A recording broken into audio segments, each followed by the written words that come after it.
you're about to see is a thrilling, dramatic real-life story. Taken from the official files of the police racket and bunco squads, business protective associations, and similar sources all over the country. It is presented by Philip Morris as a public service to expose the confidence game. The carefully worked out frauds by which confidence men take more money each year from the American public than all the bank robbers and thugs with their violence. Would you believe that some of us are still buying such time-worn commodities as the Brooklyn Bridge, Niagara Falls, a device to make high-test ethyl gasoline out of ordinary rainwater, and the latest, stock shares in the gold at Fort Knox? Well, you can believe it. As this gentleman, an authority, will tell you, it happens all the time. Commodore Stitch, when did you last sell the Brooklyn Bridge? It was a Golden Gate Bridge. It wasn't too long ago.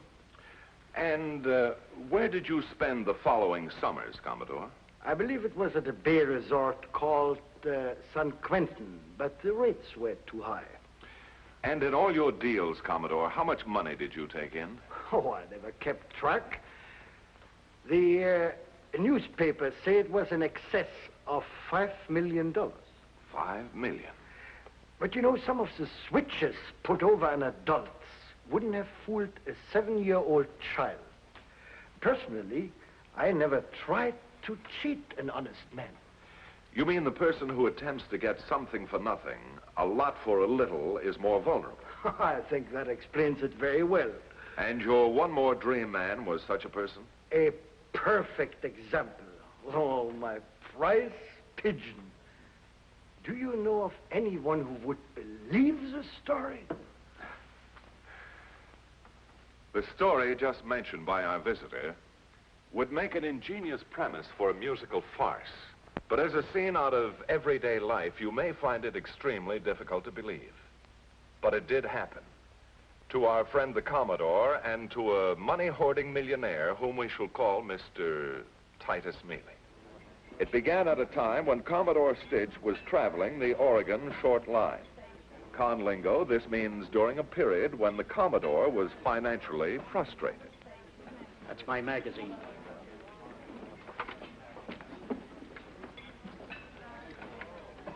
Know anything about clairvoyance, mister? Huh? No. You wouldn't. You don't look like you'd know anything. Cannibal.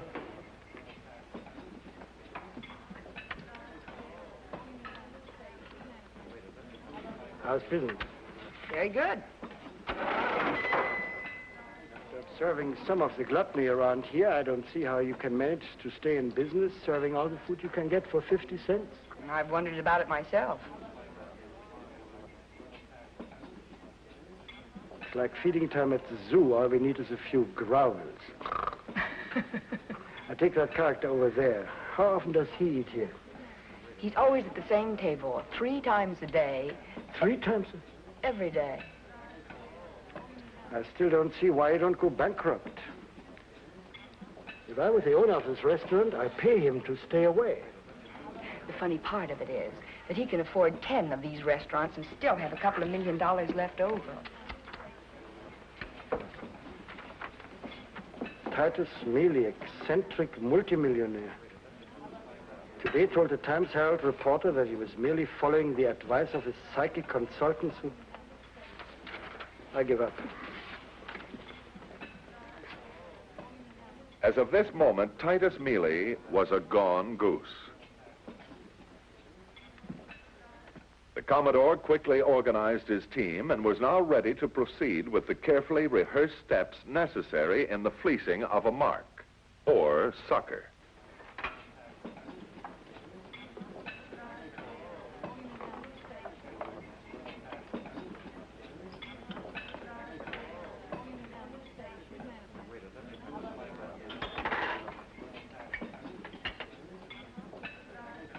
The volume, Adventure in Clairvoyance, with the exception of Chapter 3, was authentic.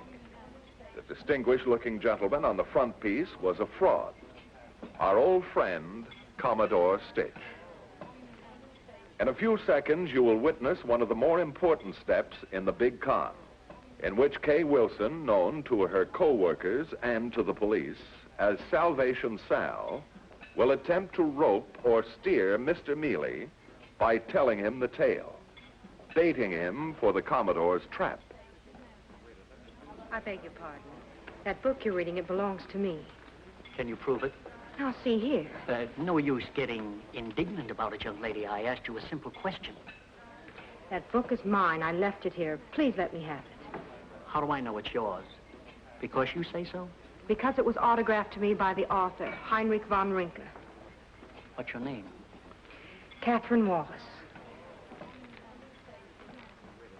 Sit down, young lady. I'd like to talk to you. Oh, I'm afraid not, you see. Just for a few moments, I'd like to talk to you about the book. Well, just for a few moments. I was fascinated by the title of Chapter 3. And yet there are scoffers who put clairvoyance in the same category as fortune-telling. Not me. Why, in 1929, I got a premonition that a crash was coming. So what did I do? I sold short, made me a fortune. Yes, sir. I believe what Von Rinke says in this chapter. The day is not far off when a highly psychic individual will be able to project his thoughts, his dreams, past, present, and future on a screen like a motion picture. A man like that could become as rich as Croesus in no time. Maybe the day is already here. I'm sorry. I really must be going. Did I say something that offended you? I can't discuss the subject with you any further. Is it that I stumbled onto something?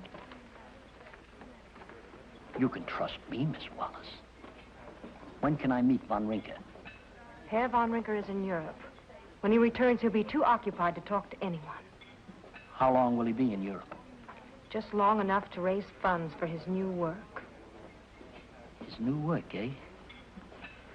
Perhaps I can help him financially. Oh, don't let appearances fool you, Miss Wallace.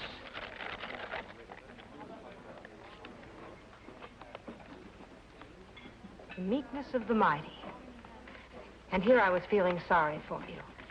No, I'm not poor, and I'd like to help Von Rinke. He won't accept financial aid from you or any other individual, Mr. Meely. Suppose he doesn't get any help in Europe. What then? It would just delay his work that much longer. He's no longer young. Then we've got to help him in spite of himself. But how? Suppose I was to head a scientific group. Call it the Institute of Metaphysical Research. Foot all the bills myself. Kay Wilson has now skillfully maneuvered Mr. Meely into a spot where he's not only begging to be fleeced, he is also furnishing the device. Mr. Meely was now firmly on the hook. The next step was giving him the breakdown, determining exactly for how much he could be taken. Van, how large a tap would you say Titus Meely is good for? Beats me. For a character who dresses as he does and eats in beaneries, I doubt if we'll even get a sawbuck out of him. He's good for 100 G's, if not more. I've given him a good canvas. He's a pushover for horoscopes, fortune tellers, anything that will give him an edge in adding more of the filthy lucre to his already swollen millions. But wait till he gets a load of that dynamic thought projector.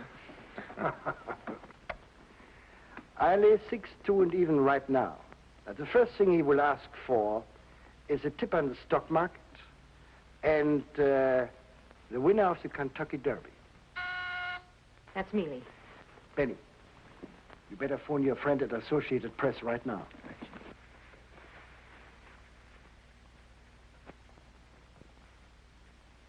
Come in, Mr. Meely. Miss Wallace, I intend to spend the rest of the evening in the laboratory. I do not wish to be disturbed. What's the matter with him? He's been in a horrible mood all day. Guess his European trip must have been a washout, huh? Complete failure. They laughed at what he's trying to do. The dynamic thought projection? Just as they laughed at Charcot, Nesmith, Freud, and others who dared to venture into the unexplored regions of the mind. Miss Wallace, if Von Winkle will give me a demonstration of thought projection on a screen right here and now, I'll back him to the extent of $100,000. More, if necessary. Such a demonstration is completely out of the question, Mr. Meely. You know better than that, Miss Wallace. $100,000 is an enormous sum, Mr. Meely. What prompts you to do this? I like to help people. Wait, please.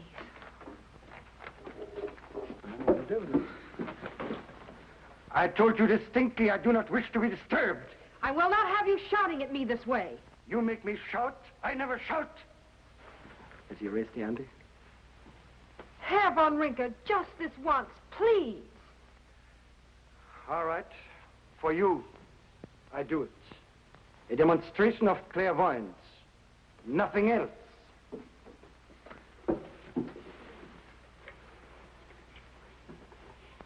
Step into the laboratory, please, Mr. Meely. You are falling into a deeper and deeper sleep. You are falling.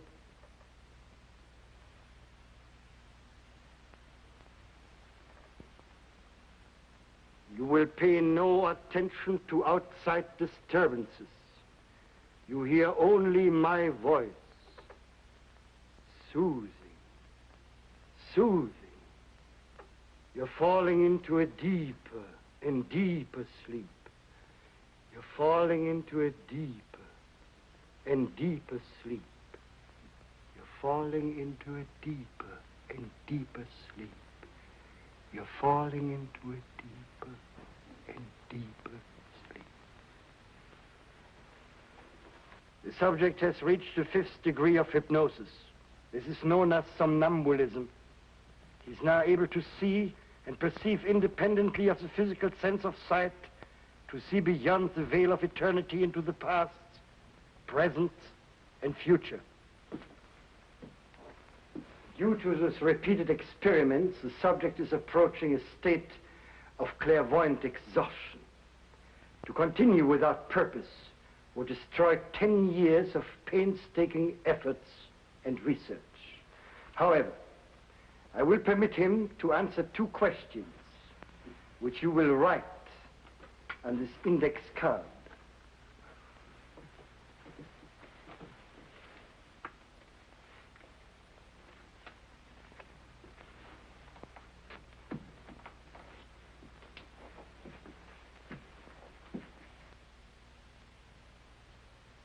Actually, the Commodore had palmed the index card containing Meely's questions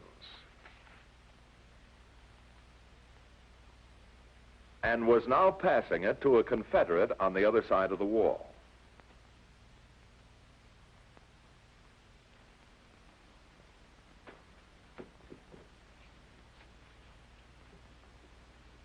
Are you asleep? You may talk. Are you asleep? Yes, I am asleep. Your powers of concentration are infinite.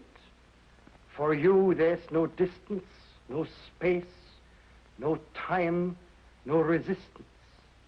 A visitor has asked 2 questions, which you must answer. What is the first question? I repeat, what is the first question? Is there a Wall Street stock due for a sensational decline within the next few months? What is the answer to this first question? There is such a decline imminent. Ask him the name of the stock. Bulgarian. What is the visitor's second question?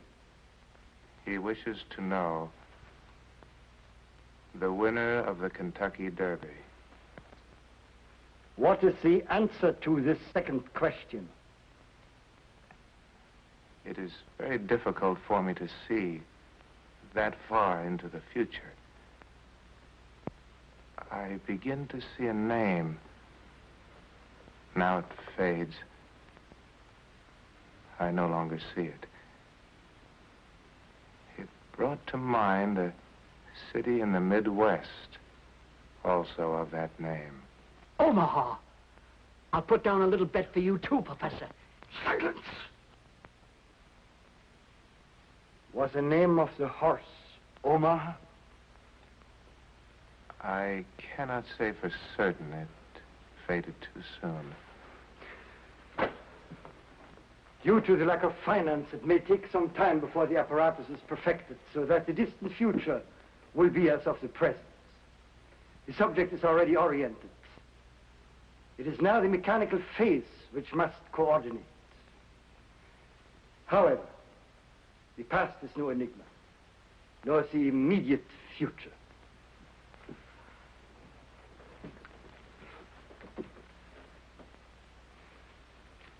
You hear only my voice. Your mind is relaxed, passive. You're in full control of the 5 senses. Your powers of concentration are infinite.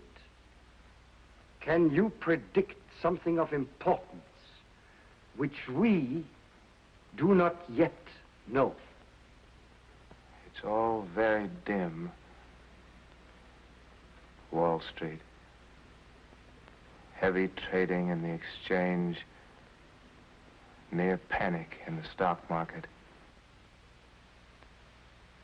You will now let your thought currents wander deep into the past and bring to our visitor a scene he has long forgotten.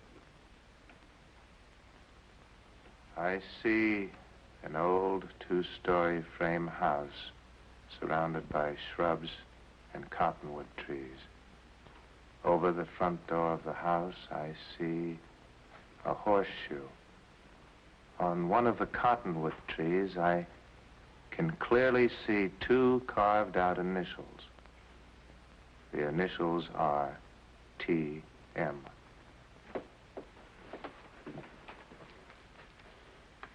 Do you recognize this scene? It's the old farmhouse in Kansas, where I was born.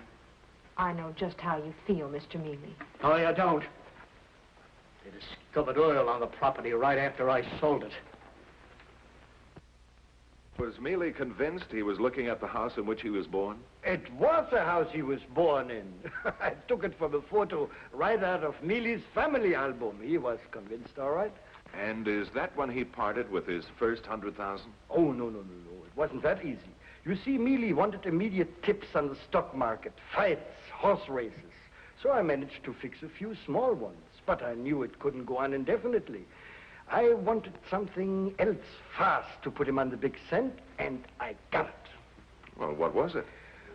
Through Katie Wilson, he was told that the real reason for my experiments with Van was that I almost perfected an engine which would run without fuel of any kind. And that one, he bit hard. Good to see you, Mr. Meely. What is it now? More money? I have wonderful news. Let me be the judge of that. We've reached the final step in the perfection of the motor. If everything goes right, we'll be finished tonight. Well, just one more dream, eh, Miss Wallace? Exactly. One more dream, and all of our hopes will be realized. I'm ready, Miss Wallace.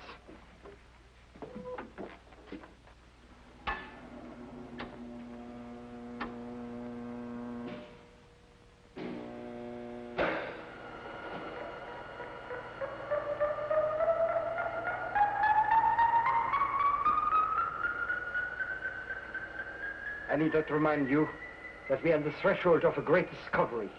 Should the atom eventually be split, which I doubt, it still would not dim what's about to transpire here in a matter of few moments.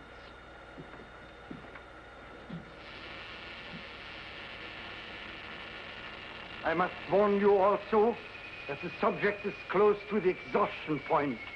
And since this requires the ultimate in concentration and exercises unbelievable strain, I will ask you to remain completely silent while we are in progress.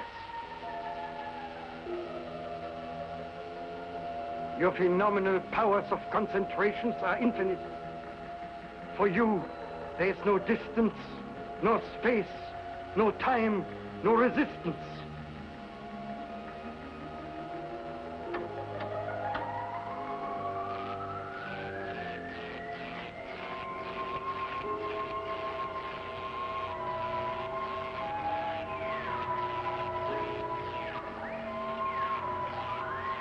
You now see clearly what heretofore has been a labyrinth of confusion. Transmits this phenomenon so that we also may see. Transmits this phenomenon so that we also may see. Transmits this phenomenon so that we also may see.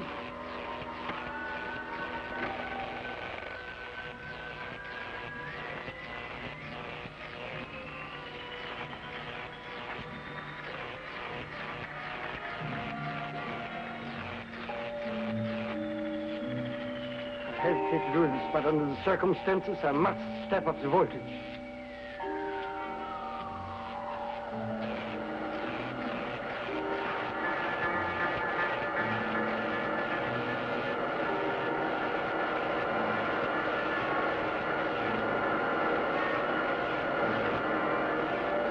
What is this?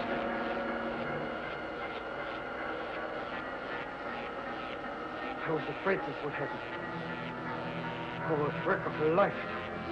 What do you mean? Subject has developed insomnia. What? Clairvoyant insomnia, the work of a lifetime ruined. Ruined.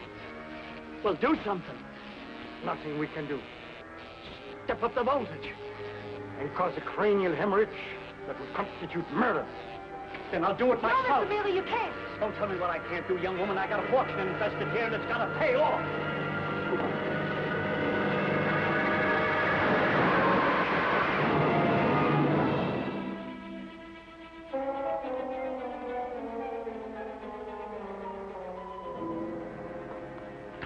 This man is dead. Assassin. Murderer.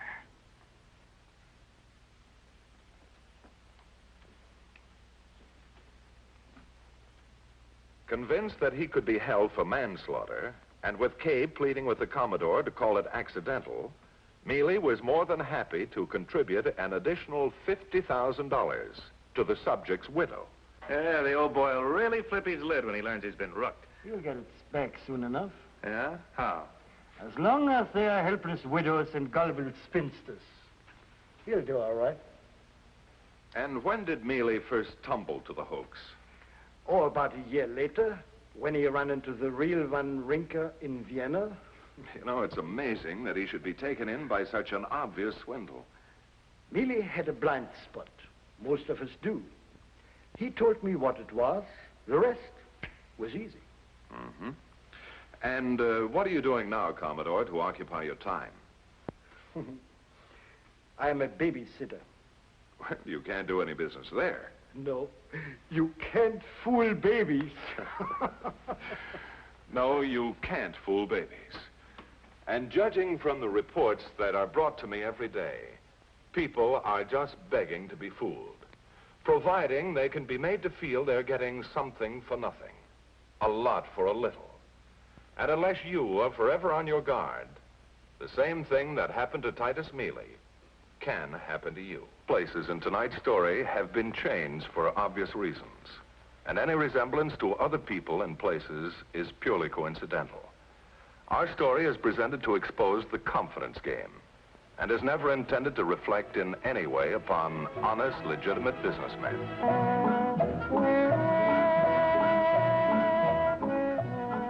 Tune in every Monday night when Philip Morris presents My Little Margie, starring Gail Storm and Charles Farrell over most of these same stations. For delayed telecasts, see your local television listings for time and station.